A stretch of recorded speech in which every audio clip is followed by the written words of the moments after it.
All right, E, welcome to your first ever podcast session. Are you so excited? I'm very excited. Okay. Well, I'm pretty sure that anybody who's listening to us in this first one probably knows us already. But That's not comforting. let's go ahead and let you introduce yourself. So, who are you? And tell us a little bit about yourself. Well, I'm Eameal, or Little E, and I'm your son, obviously. Oh, Hopefully biological. I think so. That hasn't been confirmed yet, but Okay. Is that all you want to tell us about yourself? How old are you? I'm 14. Mm-hmm. We live in a house. I play football and soccer. I'm a kicker in football, and I play center back in soccer, and we're homeschooled. Okay, homeschooled. Very good. I'm sure we'll have time to get into that in future episodes. So, obviously, we only have a short period of time today, so I've got two topics for us. And the first thing we're going to talk about is why we wanted to start a podcast in the first place. So, I came home about a week or so ago and said, "Hey, let's start a podcast." So it was my idea, all right? Yeah, I'll give you credit for that. Okay, very good. But you were very excited. I was. That night, you went and did what immediately? I went and started an Amazon wish list for stuff that we needed to start the podcast. And why were you so excited about it? Because I get to talk about you and expose you for all sorts of things that you do. Oh, parenting-wise. is that a good thing or a bad thing? Good for me. I don't know Oh. about for you. We'll see. All right, well, we'll see. We'll get into that later, I guess. So I'm also excited. I'm excited because it hopefully allows us to spend more time together. I have found that in the recent past that having conversations with you is difficult. I think that sometimes you shut down whenever I'm trying to talk to you. And so maybe if I put you in front of a camera and put a microphone in front of your face, now you'll answer some questions, maybe a little bit more truthfully and honestly. We'll see. We'll see. Are you nervous about that? Not extremely, no. Does it make you nervous that your friends will hear this or see you do this? And Not extraordinarily. Maybe a little bit, but not super. not super. Okay. Well, is there anything that you hope to accomplish by having this podcast and what we're going to do Maybe here? Learn more about myself and be more open in conversation with you. Open to conversations. Okay. I also hope to learn more about you. I think I know what makes you tick, but having conversations like this will probably help, I think. So, what have you learned in the last week getting ready for this podcast? I think I learned a lot of patience because it took a minute and to get all the stuff we needed for it, and then preparation for it. Okay. Have you learned any patience with your father along the way this week? A little bit, yes, for Yeah. sure. You wanted to just come in, pop things up, and start rolling? Pretty much, yeah. And what do you think about that now that we're getting into it and having I think it's better that we prepared for it instead of just hopping right into it. had a little time to plan and whatnot? Right. So we're about 3 minutes in, or is it weird talking like this in front of a camera and lights? Not super, because I share my whatnot a lot, so it's kind of the same. Okay. All right. Well, let's talk a little bit about what it's like being my son. So why don't you talk a little bit about what it's like living in the house that you live in? You can talk about homeschool. You can talk about just what it's like, and then maybe I have some questions based on what you say. I think there's a lot of security with where we're at. I think there's a lot of loving and kindness from both you and Mom. I think the house that I grew up in is very disciplined, and I think you and Mom are super strict on discipline, and where this needs to be done, especially getting to places on time. I know you're super big on, because I know you told me if not getting to places on time is disrespecting other people's time. So I think that's really instilled that in me. So I think that's really been big growing up. Okay. In this house. Well, that's certainly something that your mom and I talked about when we first started dating, and she was late everywhere.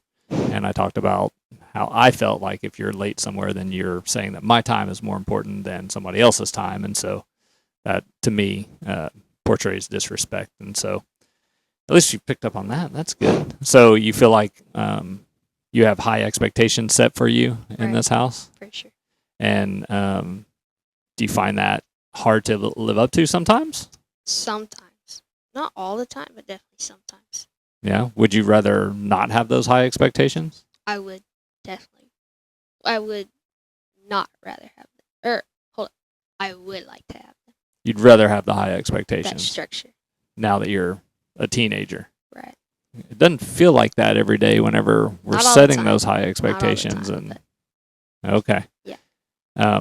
I've been told I'm a helicopter dad by you and your sister. mainly by And your my si- mother. mainly by me. Not really me. So you don't think I'm a helicopter dad? Not super. Not in my life. No. No. Are you sure? You've told me that I'm a like we need to live In with these certain lights on more often scenarios. around here. Not. Not really. Okay. I think you're a stickler about like spending money, like on the AC and stuff. Oh, But because I want the AC turned up during the day. I'm sure I'm the only father out there that maybe. wants that done. Yeah, And the lights being on. That's another big thing. the lights being on. Yeah, you got charged $1 for every light you left on. Right. For a while. Yep. Okay. So what do you like having? What do you like about having me as a dad? I think like you're super loving and caring, and you're like super hardworking. So I think that's a good example to set for your kids and like my kids one day, I guess. And you're a good example of a Christian most times. Aw, most Not all times. the time, but most. Well, we all have our days, right? Yes. Yes. Okay. All right. And what don't you like about having me as a dad? I think you're pretty quick to anger Mm-hmm. when getting mad at me for various things, and I think you lecture me for a long time about those things, and like you're kind of mad the whole time, and I think that I don't really like having that. Like I feel like it could be more like a soft conversation Okay. than that. So, do you feel like you shut down whenever I start doing that? I think so. Sometimes when like I want the conversation to be over, I think I do. Okay.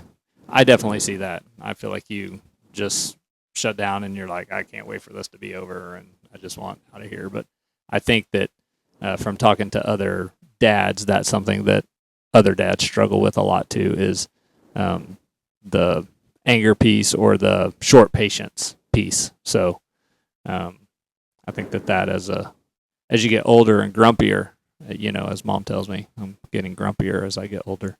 I agree. That quicker to anger thing is something that we all have to watch and pray about. And but I think part of that anger comes from feeling like your son thinks that he's smarter than you, and I think that that's something that probably a lot of fathers can relate to is that their teenage son thinks that they don't know what they're talking about, like they haven't been through all of the things that you're going through right now themselves. So can you talk a little bit about why it is that, well, first of all, do you think that you're smarter than your dad? I don't think I. But you still act that way sometimes? I think I just want to be right. I can relate to that. Like I think I just want to be right more than not thinking you're smarter than me. And so being right is most important? Not always, but sometimes it feels like it. I once heard someone talk about in a marriage class that you can be right, but it doesn't really matter all the time. If you're ticking your spouse off or you're ticking somebody else off, that just because you're right doesn't mean that it's going to go well for you. Right. Right. I do agree with that. I do think you're right there. Okay, well, we'll take that then. So is that all that you think about when You think about why you think you're smarter than your dad or your mom, actually, because you kind of do both sometimes. I think I'm smart. I think that I'm smarter than mom most times, and I think I'm smarter than you Okay. about various sports and education sometimes. Education. Sometimes. Your It mom. depends on the subject. Okay. Interesting. All right. What do you wish that I did differently in the parenting role for you, or is there anything? I think back to like the lecturing thing. I think like instead of lecturing me with like the mad face on and just talking to me out of anger, I think it could be more of like a soft conversation of you telling me like kind of what I did wrong and what I could do better next time and how I could go about doing better. Okay. And we just had this happen like an hour ago, right? Like before this podcast. And so we thought we might not even be doing this podcast because we were all annoyed with each other. Right.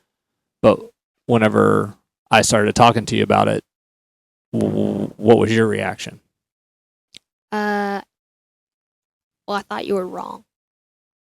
So, especially when I think you're wrong is when I shut down the most. So you shut down, you just quit talking, and like tonight, where'd you go? I went outside. You just went outside. So you kind of like ran from the conversation rather than I don't think continuing I to have ran it. from it. I just didn't want to do it. I just didn't want to talk to you. So you went outside. Right. Isn't that running from it? Not necessarily. Oh, okay. It's hard to admit like that you're wrong or like that you're not correct. Maybe sometimes. I understand. I know where you get that from.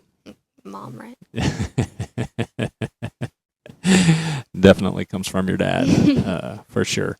That is something that I have struggled with my whole life is admitting I'm wrong and saying that I'm sorry.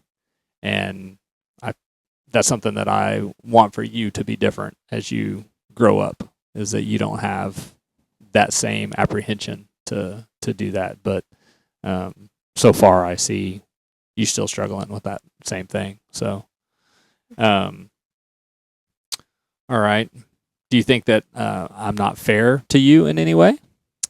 I think you're pretty fair all around. Yeah, I think you're pretty fair. I can't, like prepping for the podcast, I couldn't think of anything that you'd be unfair to me Or about. I'm not fair about? All right. And do you think I'd treat you different than your sister? Oh, yeah, absolutely. Oh, you're like ready for this one. You're ready for this one? I was ready for this question. Okay. I think we're disciplined different for sure. Mm-hmm. Like I noticed this the other day when she didn't have her room clean, and she was going to be punished for it. Maybe. I think she gets threatened a lot, whereas I get punished like right on the spot. Okay. And I think like, and even for things that are reoccurring, I think like her room, for example, her room not being clean a lot, and then you're like, well, I'm going to take away your horse for X amount of days. And you said that multiple times. And then, like, for me, if my room's not clean, like, I just get grounded from my phone. Mm-hmm. If my room is, like, totally dirty with clothes all over the floor and all that, I think, like, that's happened before where you just grounded me from my phone for 3 days because it wasn't clean. I see. I once took a leadership class at work, and they talked about treating your employees fairly. And the way it's described in those classes is that you treat everybody fairly, but you don't treat everybody the same. And so depending on the circumstances of each individual, you treat them in a way that they need to be treated based on their own personality or their own value streams and what's important to them. And so I would tell you that my interactions with you, I try to separate out from interactions with your sister, that each one is independent of the other. And so we talk a lot about not worrying about what somebody else is getting or not getting and just worrying about who? Myself. Yourself. But I know the question was, do you feel like we treat you differently? And certainly I would tell you that for me, I do. and I recognize that, but I think it's based on past experiences and things that I've seen you do, conversations that we've had, how many times we've had to talk about the same thing, cleaning your room, for example, over and over again, etc. And that different kids react differently to different consequences as well, Right. Yeah, I think like I knew it would like we're not treated or disciplined the same for sure. Um, I think I was gonna put this, but I couldn't figure out an argument to back it up, and how like she's given more attention than I am Mm-hmm. in the way of like I guess like she rides horses, right, and she gets a lot of attention from that. But I knew you were gonna ask me like, how would you back up your argument? I couldn't really think of an answer to that. Well, maybe I'll ask some different questions then. So, do you feel like you don't get enough attention? Um, I think I get enough attention that I want. Like I don't get more than I want or less than I want. I don't think. So you get enough attention for Right. your needs, you think, but you feel like your sister gets more attention than that. Right. I see. From each parent individually or just together I think as a whole. as a whole of the family, or As a whole, like, uh, I think there's multiple, like, different things, like time, for sure. Money, time, uh, time from the parents, or are you talking time about from just the parents. Yeah, like how long they're at the barn for, mm-hmm. and that's the big one. Is like how much they're gone at the barn, especially when she is riding days and they're gone for a while, and I'm left at home to do schoolwork. The girls, you mean? Right. Because I'm at work Right. most of the time. You're making the money. Uh-huh. Does it bother you that you have to help with the barn, help clean and stuff? I don't think that bothers me. I think what bothers me is like a thank you. Like that would go a long way for me. Like I can't remember the last time I was thanked by Mia for helping her with the like help clean the barn. With the barn, yeah, I could see that. I'm sorry you feel that way, because I can tell you that Mom and I are extremely thankful for not only how much time and energy you put at the barn, knowing that that's not even your activity, but the stuff that you do around the house too. Now we can talk about that at a different time. Just the expectations around helping the family clean around the house and things like that. But I can see why you would say that. It's interesting that you talk about the amount of time that we spend with you, because I feel like for me as a dad that I spend more time with you than I do with her. That for the last 5 years or so coaching your soccer team and taking you to tournaments and stuff, Mom taking Mia to horses, it's almost like we've had to divide and conquer and split up. And so that's why I was probing a little bit. Is it me that you feel like gives more attention to her, or is it Mom, or is it together, or is it just the bigger family, etc.? So any more comments on that? I mean, for me specifically, do you think I give her more attention than you? I think I get more negative attention Or from okay. you than good attention from you. Okay. And do you think that that has anything to do with your actions that have led me to maybe not trust you as much as I might trust her? Probably. Okay. So we've talked recently. I asked the family to listen to a podcast on extreme ownership and owning our own decisions and things that come along, in our life. And so, did you take anything away from that? Was that the book that we were reading? That was that podcast that I made us listen to in the kitchen. Oh. I think the big thing was like stop making life a pity party and just get on with it. Bad stuff is gonna happen. Yeah. But then when bad stuff does happen, recognizing that some of it may be based on our own. Right? It might be your fault, not everybody else's fault. Okay, well, so what can I do or your mom do to help change that? The fact that you're feeling like we spend more time with her, or focus more there. I think it's hard to change that for mom because Mia can't get to the barn without mom. Yeah. But it's only 2 months away. She's gonna have a car. Yeah.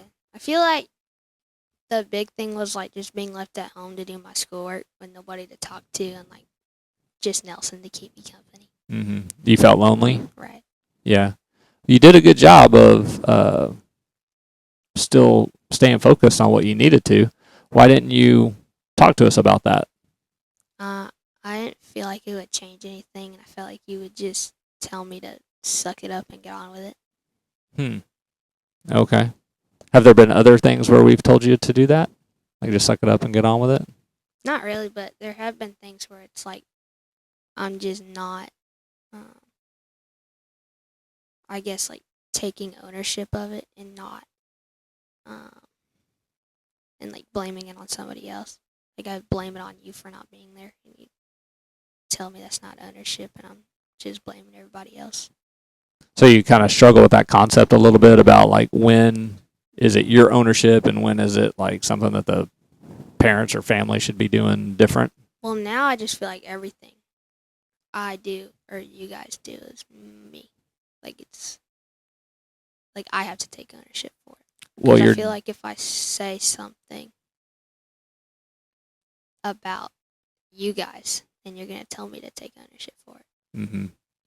Well, definitely, you're a few months away from being 15 years old, and so as you start to become a young adult, I definitely want you to start focusing on those things where you own it, But I don't like the fact that you feel lonely when we leave you alone. But yeah, I mean, that's part of life sometimes. And I remember when I was a kid, I would get home from school and we'd have to come home, and then my mom didn't get home from work for 3 or 4 hours, and we were home alone. I think that's a little different because you had your sister there with you. You weren't just alone with your dog.